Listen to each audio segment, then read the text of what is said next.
초콜릿은 달콤해 달콤해 달콤해 오렌지는 상큼해 상큼해 상큼해. Chapter 3. Nang magising si Ryan, napakunot ang noon niya nang mapansing hindi familiar sa kanya ang silid.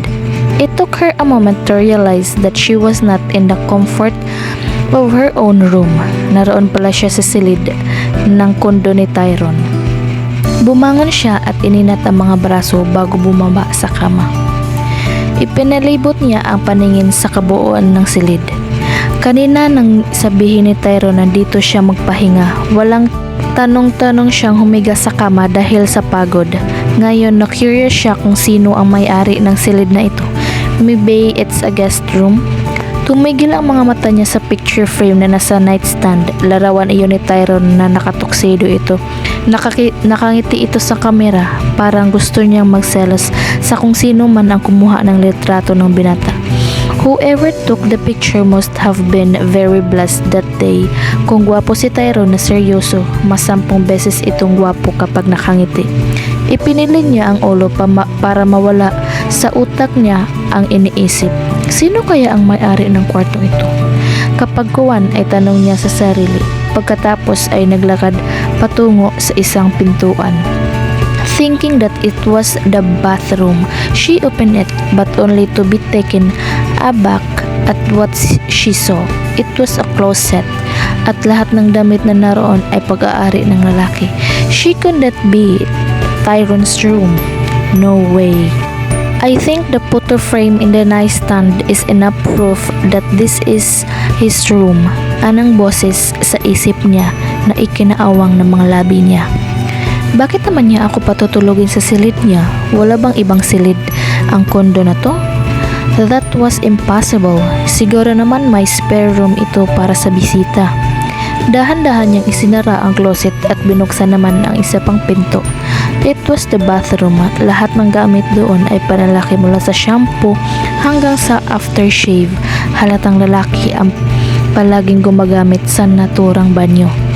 Humugot siya ng isang malalim na hininga bago isinara ang pinto ng banyo.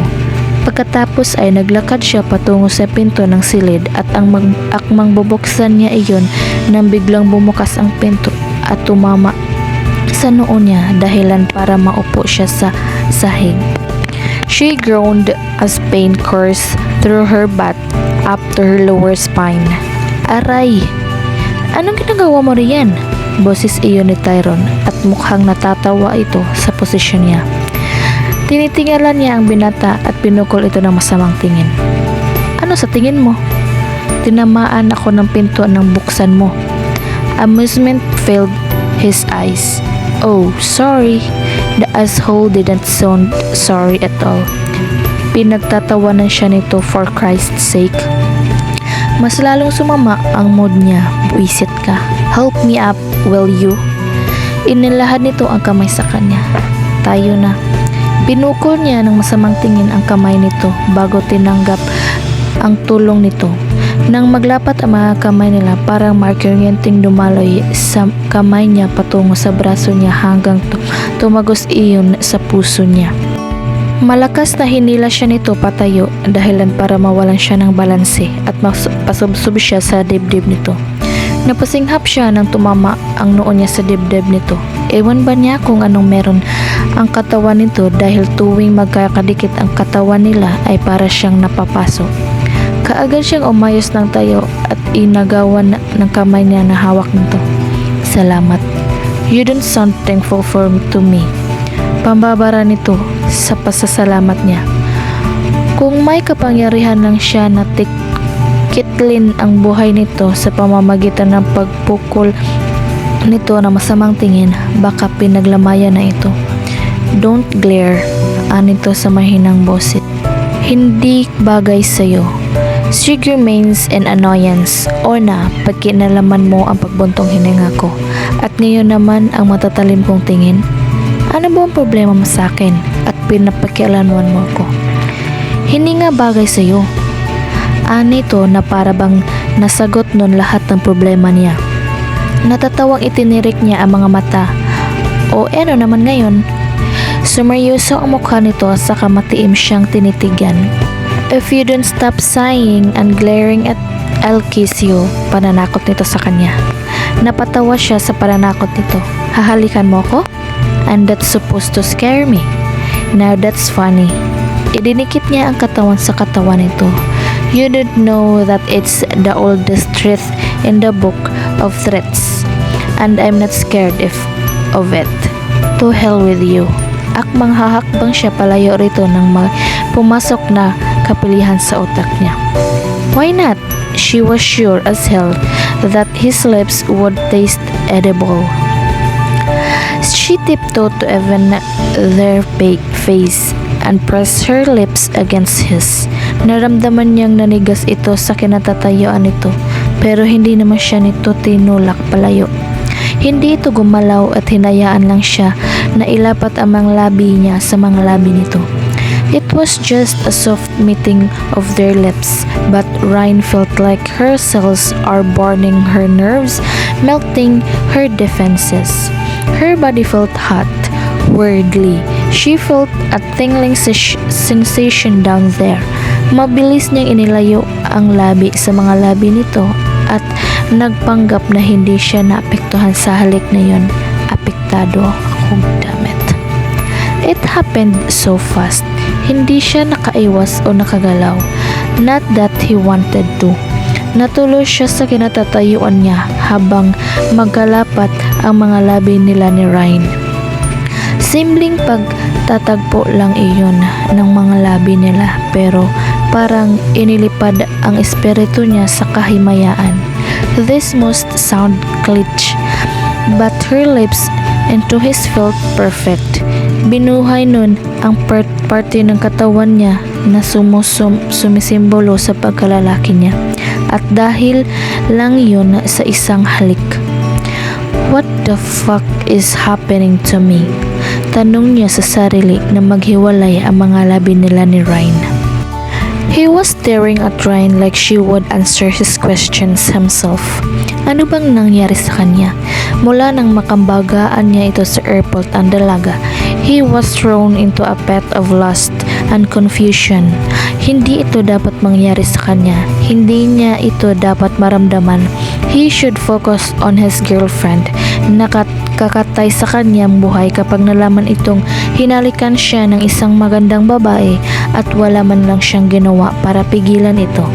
Kahit pa ang mga sinabi na ni Karen na break na sila, alam naman niyang hindi ito sigurado. Pero hindi naman niya yun malalaman kung hindi mo sasabihin.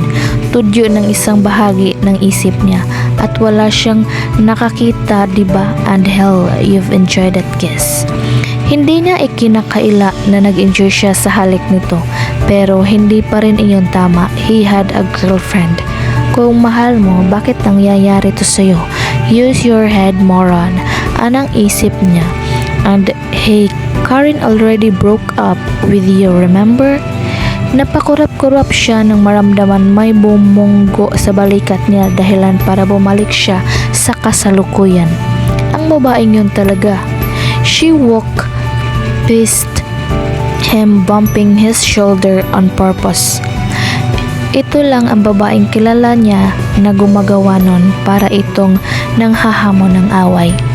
Sinundan niya ang dalaga na naglalakad patungo sa living room. Nasaan si Mami? Tanong nito nang mapansing walang tao sa kondo niya maliban sa kanilang dalawa. Hindi pa sila dumadating, anya, at inihanda ang sarili pa sa pagsigaw nito, pero hindi niyon ginawa. Bakit? Nasaan daw sila? Tanong nito sa mahinang boses. Hindi ko alam. Kibit balikat niyang sabi. Hindi pa sa akin tumatawag si Mami. Bakit hindi pa? Nasaan na ba sila? She gave him a questioning look. Anong oras na ba? Tiningnan niya ang relong pambisig. Nearly 5 p.m. Bumanha ang pagtataka sa mukha nito. 5 p.m.? Naghiwalay sila kaninang umaga pa bago mag-alas 11 ng umaga at wala pa sila rito? Teka, pupunta ba sila rito? I mean, may bahay ba ang mga magulang mo rito sa Manila? Umiling siya. Wala na, pinagbili nila na ng mga magretiro si Daisy sa paghawak ng kumpanya namin. They are now settling sa Pangasinan or hometown. Tumango-tango ito, puno ng pagtanong ang expressions ng mukha nito.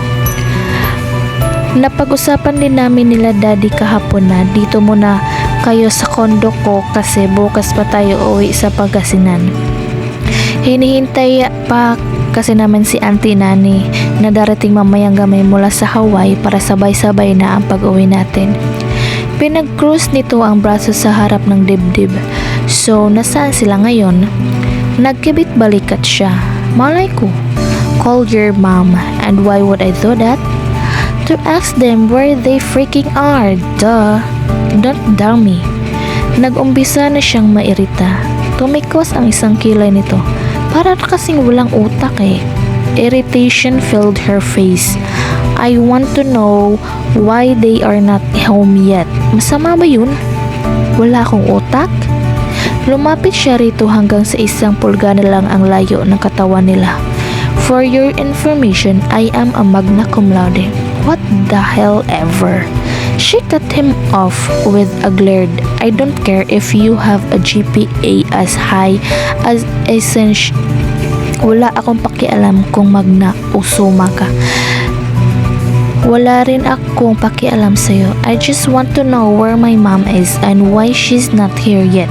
At ikaw lang ang tanging tao na malalapitan ko para malaman yon. My phone is down and yours are not. Hindi siya makapaniwalang tumitig sa mukha nito.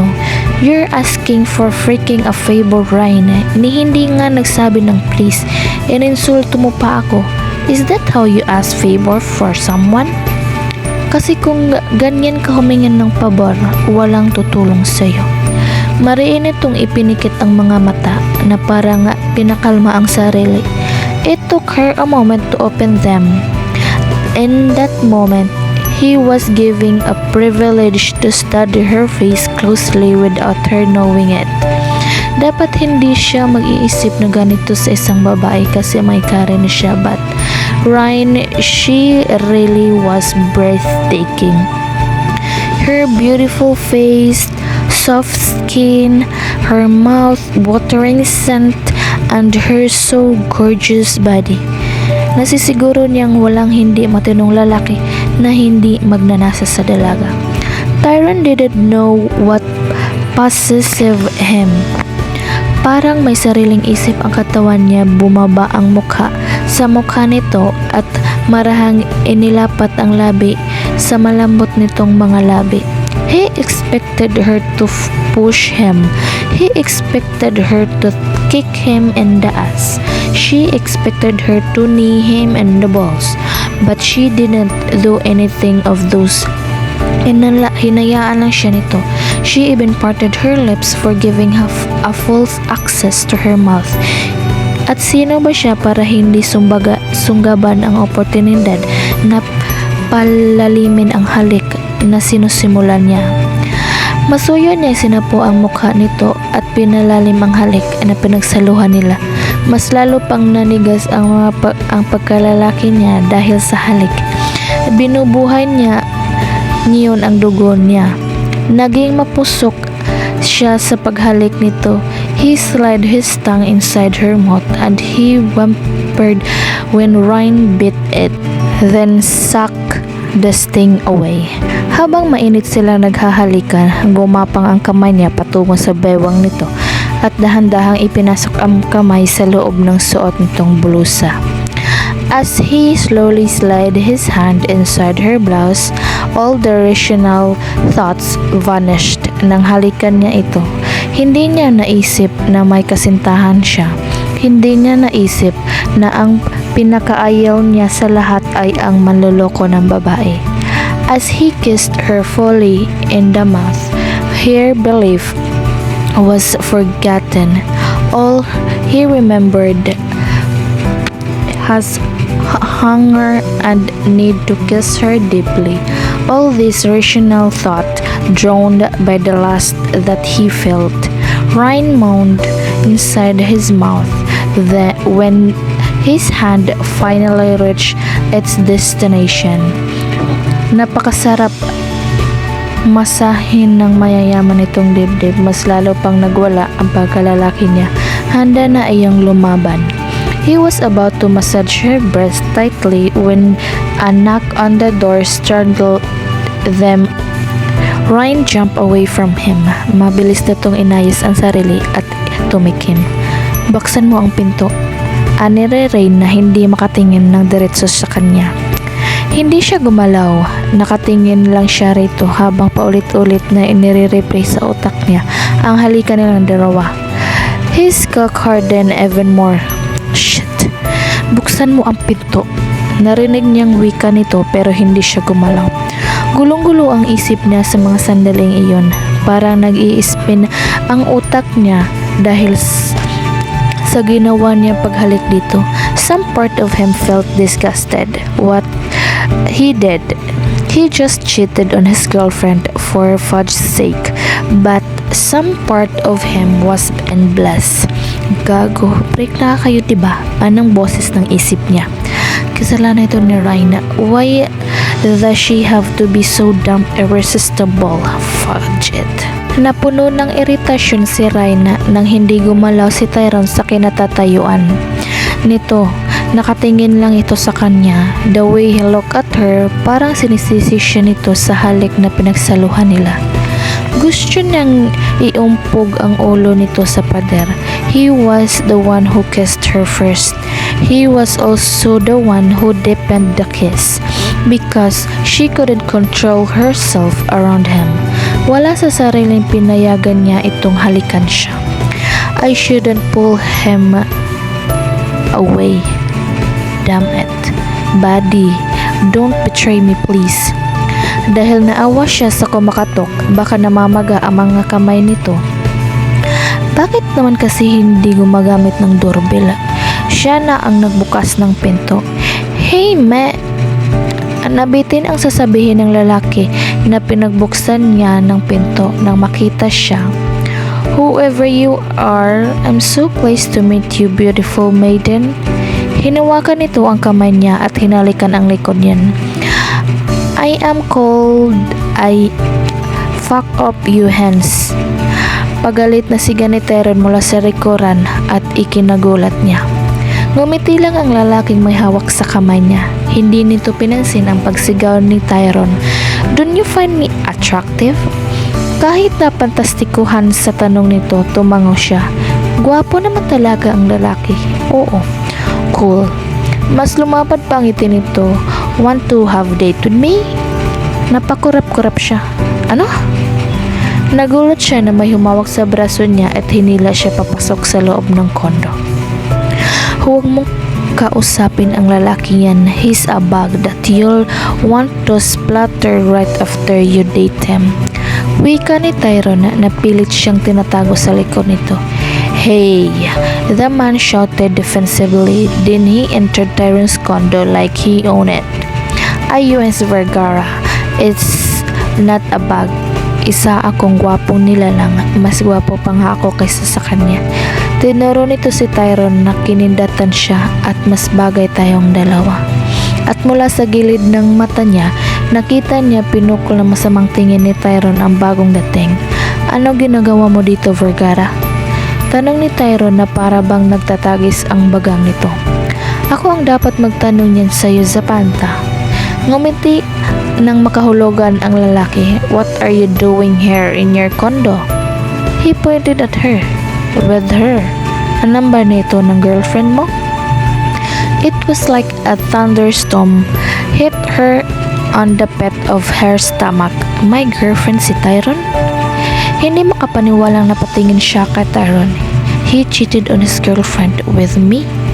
No way. Parang gusto niyang sampalin ang sarili sa ginawa niya paghalik dito kanina. We did not. There's an uncertainty on Tyrone's voice. We didn't do anything. Yeah man. Ang pegs are color blue. Puno ng sarkasmo ang boses ng bagong dating.